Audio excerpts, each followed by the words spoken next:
Hey friends, big and small, it's nice to see you. I know you're home like I am, waiting out the coronavirus, and I am a teacher. I'm missing my kids and my staff and my classroom a lot, and I love books. I love reading to children, and I thought one way I could help us pass this time is by doing some story times. I pulled out all of my old favorites from when I was a child before we got sent home from school for March's Reading Month, and I was going to ask my students each to pick one of these oldies and read it and do some writing about it. So I brought those home with me, and I want to share some of those. Some of you may have seen them before, especially my older friends. Also would like to read through a chapter book together. So I'm going to read the book Trumpet of the Swans, which was one of my favorites when I was younger. It's the same author, E.B. White, who wrote Charlotte's Web and Stuart Little. So feel free to grab a copy or just listen. Today I'm sporting my University of Kansas Jayhawk gear in support of March Madness, which is the NCAA basketball tournament, now called March Sadness because it got canceled. But I'm still supporting them. So I'm going to pause here and grab my book and then start with my first story called Caps for Sale. Before I start reading, when I pause, if you would like to go get one of your favorite caps that you can wear while I read, that would be great because it's all about hats. Hey there, I'm back, and I got one of my favorite caps, the Detroit Tigers baseball team, another spring sport that got canceled for the season. I don't know about your homes, but my home is in withdrawal from sports. So at least we can wear the clothes. And the sports stations are putting on old games, so all is not lost. I hope that you got some hats on and you're ready to read. I forgot to introduce myself. I'm Mrs. Koipale. And at school they call me Mrs. K because that's such a mouthful. So these are stories from Mrs. K.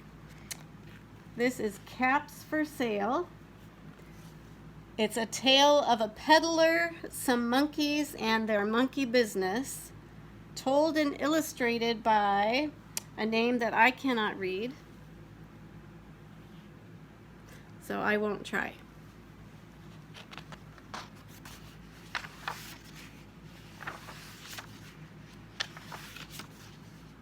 Once there was a peddler who sold caps, but he was not like an ordinary peddler, carrying his wares on his back. He carried them on top of his head. First he had on his own checked cap, then a bunch of gray caps, then a bunch of brown caps, then a bunch of blue caps, and on the very top a bunch of red caps.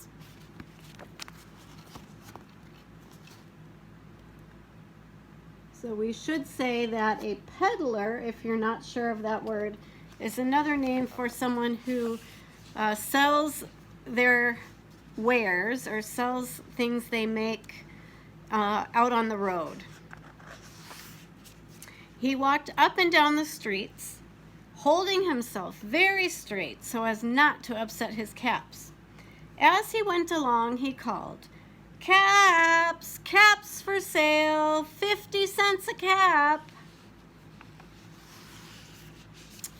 One morning, he couldn't sell any caps. He walked up the street and he walked down the street calling, "Caps, caps for sale, 50 cents a cap." But nobody wanted any caps that morning. Nobody even wanted a red cap. He began to feel very hungry, but he had no money for lunch. "I think I'll go for a walk in the country," he said. and he walked out of town slowly, slowly, so as not to upset his caps.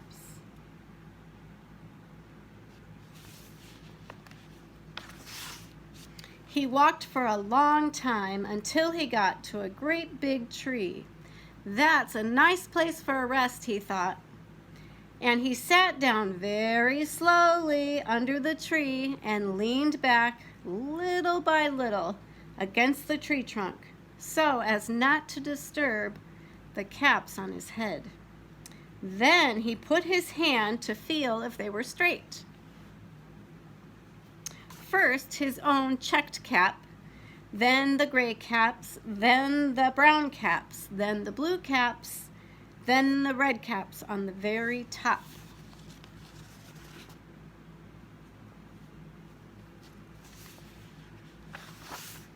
They were all there, so he went to sleep. He slept for a long time. When he woke up, he was refreshed and rested.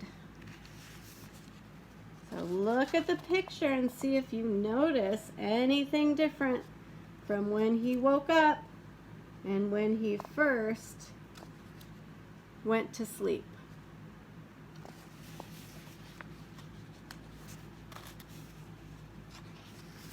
But before standing up, he felt with his hand to make sure his caps were in the right place. All he felt was his own checked cap. Is that what you noticed? All the caps were missing.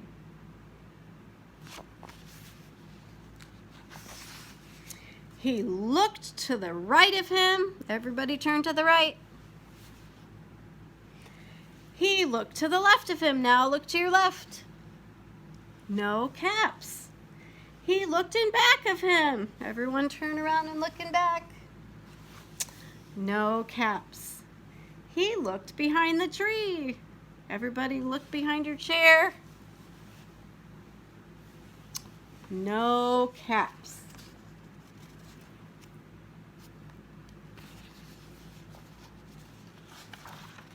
Then he looked up into the tree. And what do you think he saw? Everyone look up. What do you think he saw?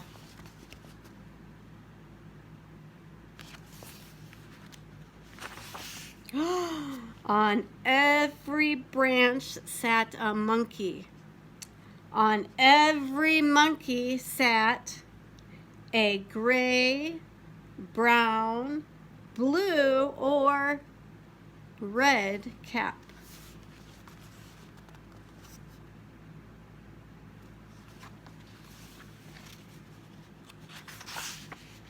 The peddler looked at all the monkeys.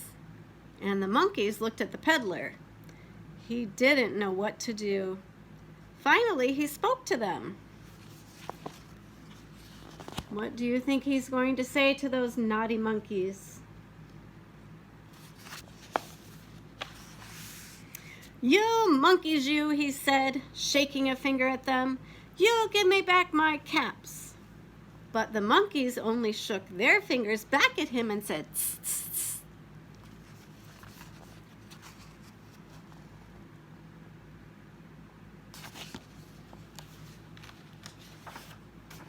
This made the peddler angry, so he shook both hands at them and said, You monkeys, give me back my caps.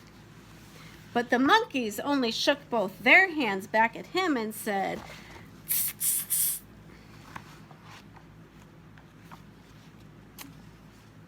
Whoops, I lost my page.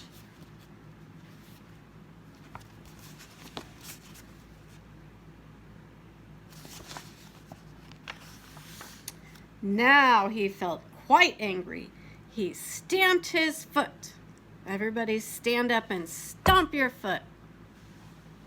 And he said, You monkeys, you better give me back my caps. But the monkeys only stamped their feet back at him and said, Tss, tss, tss.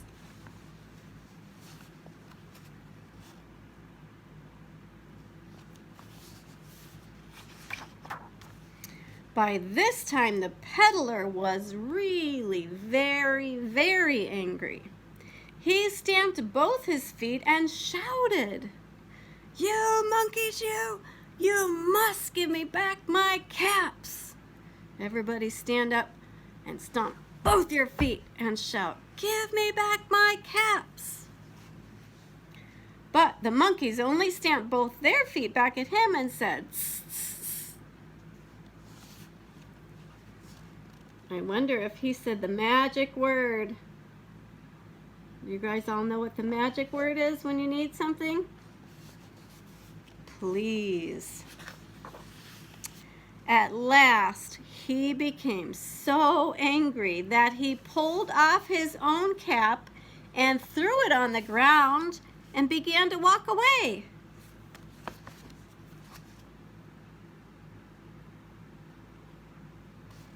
Everybody take off your hat and throw it down on the ground. Now we all have hat hair. Hat hair, don't care. What do you think the monkeys are going to do now? They've been copying everything he does. But then each monkey pulled off his cap.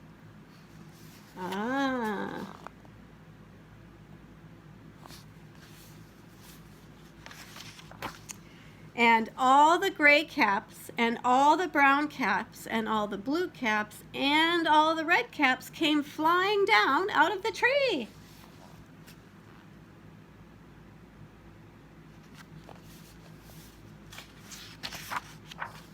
So the peddler picked up his caps and put them back on his head. First, his own checked cap, then the gray caps, then the brown caps, then the blue caps, then the red caps on the very top.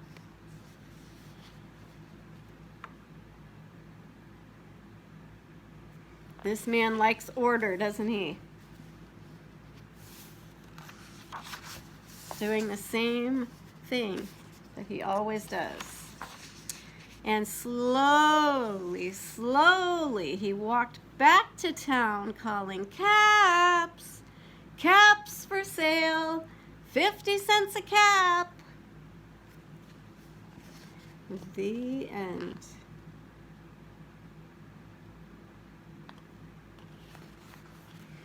I hope you like that story. I think it's funny. There's a saying that says, "Monkey see, monkey do." That monkeys are good imitators. So I think that's part of what the story is about. And I hope that you enjoyed it as much as I did. If you would like to talk to someone about the story, maybe mom or dad is there, it would be great if you could tell them what your favorite part of the story was. And if you could tell them the beginning, the middle, and the end.